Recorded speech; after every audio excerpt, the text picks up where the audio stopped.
So let's get this weekend started. Now this is Confessions of a Cheapskate Wino, and just sometimes I'm totally thrown on whatever the local shops will offer me.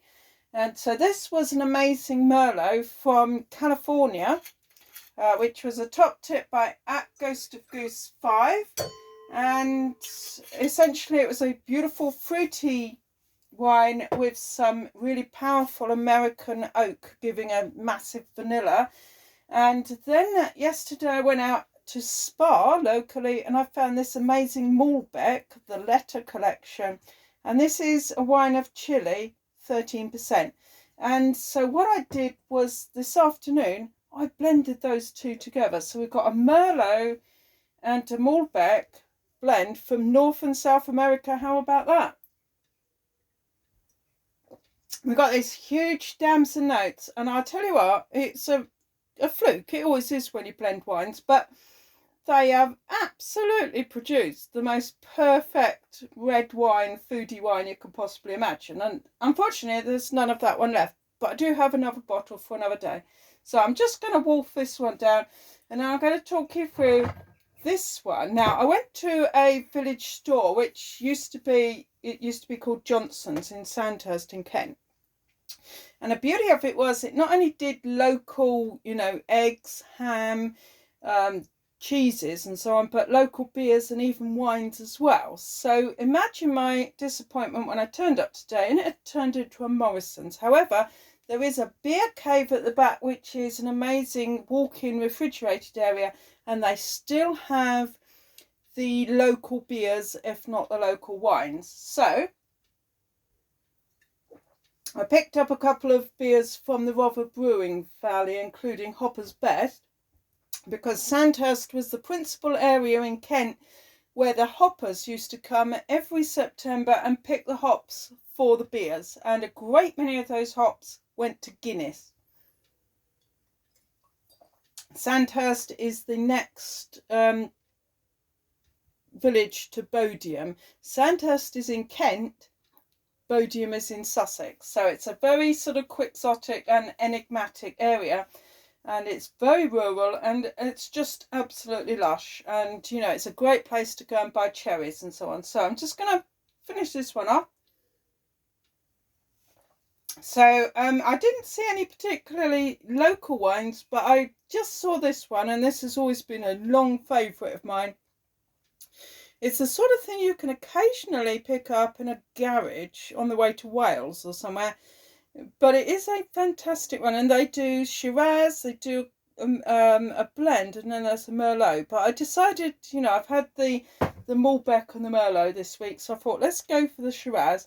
So this is one I have had before, but it's been a long, long time, and it's cheap as chips, and it's South Africa, and it's just 10.5%, unbelievably. But I think, despite that, it is going to be a fantastically nice wine. I might be wrong. Let's see. Okay, so, usually I'm drinking really top quality wines from Spain, Portugal, Italy and France, sometimes Australia, sometimes other parts of the world, but just sometimes I can't get anywhere near my cellar. I can't get any wine delivered, so I'm kind of down to whatever the shops have got to offer. And if you can find this Quirky bird, it's certainly in a nice, interesting wine. So we've got some really dark looks there, really, really dark plum. Oh, very, very interesting nose. There's a lot of sort of saddle leather and autumn forest mulch promising in there.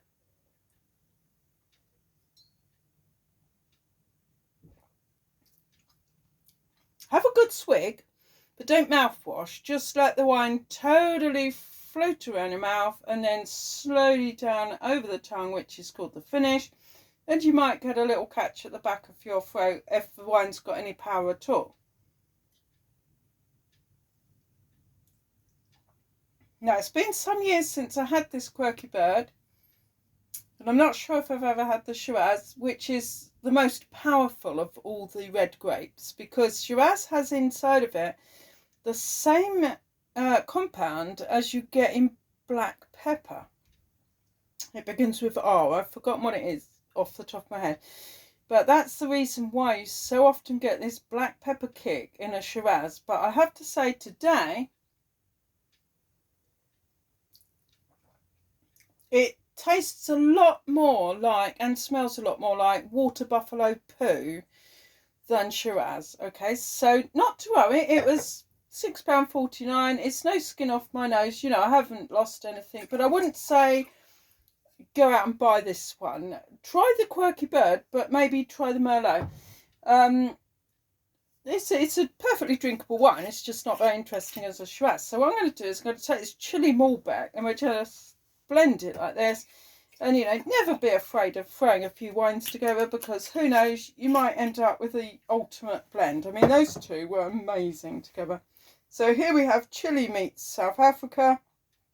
You will tend to get better value wines, especially these single varietals from the New World. So the Old World is your European, and anything else is sort of New World, you know. Anyway, this is looking fantastic. Let's see if we can get anything on the palate.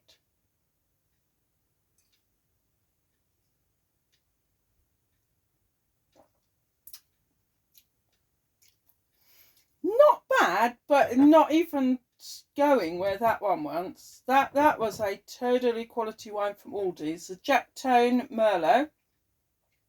This is Spar's own Chile, and to be fair, it's such a nice wine. I'm not going to blend it anymore. I'm just going to drink that last third of a bottle and enjoy that.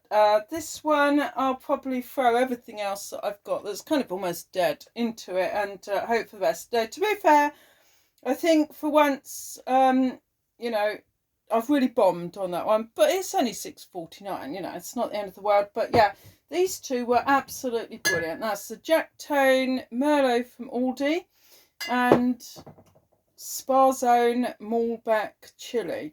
Very, very good wines. Absolutely